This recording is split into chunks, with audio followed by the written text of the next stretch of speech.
Tempest, a set that begins one of the most epic and encompassing stories ever told in Magic. As darkness grows in the distance, the story picks up with Gerard Capuchin in a desperate battle with the Lord of the Wastes, his arch-nemesis, and also his brother, Volrath.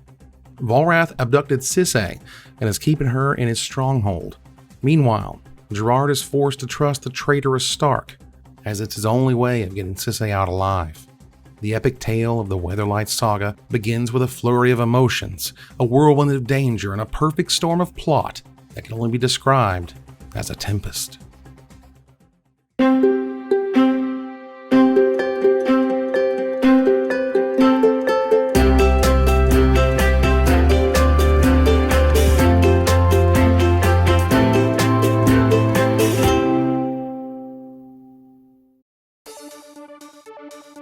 The story begins with the skyship Weatherlight shifting to the plane of Rath, and it doesn't take long for trouble to find them. Volrath's flagship, the Predator, is soon upon them. With the scream of Gerard's battle cry, the battle commences. Explosions are everywhere, though Karn, being a pure silver golem, has invulnerability from the damage. But he will not fight the Mog forces, for his vow of pacifism remains steadfast, as he once killed before, but never will do so again. With the pieces of the Legacy on board, the Legacy's allure was quite strong. The Mog sniffed about the holds looking for them. They retrieved all of them but one. Thanks to Squee's legerdemain, his toy is not included in the plunder. Soon, Commander Grevin Ilvek is on the Weatherlight and boards the ship to personally take Gerard prisoner. Given no quarter to the Mogs on board, Grevin commences battle with Gerard. Striking with sadistic glee, Grevin's polearm hits home and cuts Gerard's lip and drove him to the ship's railing. Grevin moves in to take him back to Volrath. Meanwhile, on the Predator, an opportunity for Vati Ildau presents itself. What if he were to shoot down the Weatherlight, making him the captain of the ship? He orders the ship's cannons to fire on the Weatherlight. The shot forces the Weatherlight to capsize from the sudden impact. Caught by surprise from the blast, Gerard plunges over the side, forcing Hannah to abandon hope for his rescue. The Predator retreats from the Weatherlight as its raid is complete. But Tahngarth's rage is burning hot. He leaps to the enemy ship as it pulls away. Back aboard the Predator, Grevin Ilvek is pissed. He wants repentance for his first mate Vati Ildau firing the cannons on him. In an epic toss, Grevin's diabolic edict was complete, and Vati was thrown to his death. Deep in the sky-shroud forest, Gerard plummets down into the dark woods. His broken fall was a miracle, but also drew the attention of a new foe, the merfolk. They attack, but Gerard is faster, his blow stunning the attacker to give him just enough time to get free. Gerard flees, but the Rootwater Shaman give chase. After eluding the merfolk, Gerard found himself amongst a gathering of the Vek on a pilgrimage through the sky-shroud forest. Their leader, the Oracle on Vek, believes that Gerard is a prophesized hero, the Korvek doll. Gerard accepts this as they anoint him and tend to his wounds. On the Predator, Tahngarth has managed to find Karn, and the two are spotted by Mog conscripts while attempting to escape. Tahngarth is fighting hand-to-hand against the Mogs, but soon Grevin Ilvek shows up, and the tide starts to turn against them. Meanwhile, at the now crippled Weatherlight, Orem notices that Krovax's giant strength is truly impressive and seemingly inhuman. Hannah and Miri head off in search of Gerard, who they believe may be dead. It wasn't long before Hannah and Miri were spotted by elven warhounds who began to pursue the pair. It was Miri's guile that allowed them to lose the warhounds and go deeper into the forest. But just as they elude the elves, a mysterious, unstable shapeshifter tries to imitate both of their features. The shapeshifter suddenly attacks, sending Miri sprawling. But the gallantry of Hannah shone through as she defended Miri from the horrible creature, killing it.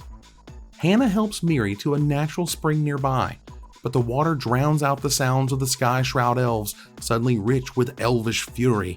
They take both Hannah and Miri prisoner. They're taken to the court of Eldamri, Lord of Leaves. But they're not the only ones who showed up. The Vek and Gerard were there as well. Gerard's insight into explaining his mission convinces the elvish leader to let the two prisoners go. With the Vec, Gerard, and Eladamri allied together, the forces surrounding the Weatherlight gave respite and did not attack the ship. Once calm was restored, Gerard, Eladamri, Stark, Oracle Onvec, and the others sat down to discuss and reap the rewards of their alliance. They plan on how to reach Volrath's stronghold. Ever paranoid, Stark begins to suspect the Oracle Onvec has recognized his duplicity as one appearing to help the crew, but was actually a traitor and servant to Volrath. He almost killed her, but bodyguards unexpectedly returned to thwart it. Back at Volrath's stronghold, the Predator has returned, along with prizes such as Volrath's Helm of Possession. But Volrath was furious at Greven's failure. Using his coercion magic, Volrath tortured his mind. But two remained. Tahngarth and Karn were taken prisoner and put into the torture chamber. Volrath was sure that Gerard had somehow survived and would come back for his friends. Volrath provided physical torture in the form of Volrath's curse for Tahngarth, while mental torture in using propaganda on Karn's mind. Back at the Weatherlight, they come upon a portal where a Soltari priest quietly observes them.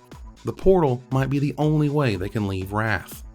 Using her intuition, Orym the Samite healer translates the runes around the portal. She says only powerful magic can use and power such a device. Ertai volunteers to stay behind and prepare the portal for the Weatherlight's return from Volrath's stronghold. No sooner does the ship depart before a Soltari emissary shows up and confronts him. The Soltari emissary, Lina, uses a shadow rift to draw Ertai into their world, the world of the shadows populated by beings caught between Rath and Dominaria. Then Ertai does the opposite, using a reality anchor to pull Lina into the reality of Rath. On the Weatherlight, as it crosses Rath, Krovax is thinking. He suddenly hears whispers of the Muse in his head, that of Selenia, the dark angel he has followed to Rath. The Cinder Marsh was chosen by both Stark and Eladamri as the backdoor route to Volrath's stronghold. It was polluted by ventilation ducts that led to the furnace of Rath beneath Volrath's mountain.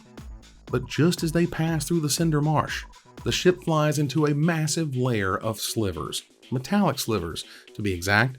The vicious creatures attack them and the ship. Hannah disenchants the metallic creatures, but the organic ones continue undaunted. Hannah then realizes that they were using clot slivers to keep each other alive. Separating them was the only way out. It was her chance to interdict the magic necessary to save the crew and defeat the slivers. After the battle, they travel deeper into Volrath's stronghold and into the furnace of Rath. The area is bubbling with fire and electricity, causing the ship to provide the kindle needed for fires to start erupting all over it. The havoc that ensued hurt Orym as she tried to protect herself and injured crew members. From one bad situation to a worse one, they exit the furnace of Rath only to come to the death pits of Rath, where horrible things grow and fester. It isn't long before carionet monsters jump aboard and drag crew members to their deaths. Squee, terrified, grabs his toy and scrambles out of reach. But Gerard and his hero's resolve were not about to back down now. With Orym's prayer and blessing, Gerard easily defeats the carionets. Just as he and Orym are about to escape, he realizes that Squee is still on deck. Gerard fights back the carionet reinforcements, and thanks to Squee's toy, just barely misses an enemy attack as they escape below deck. And that is the end of the Tempest story. Beyond the death pits of Rath is of course Volrath's stronghold.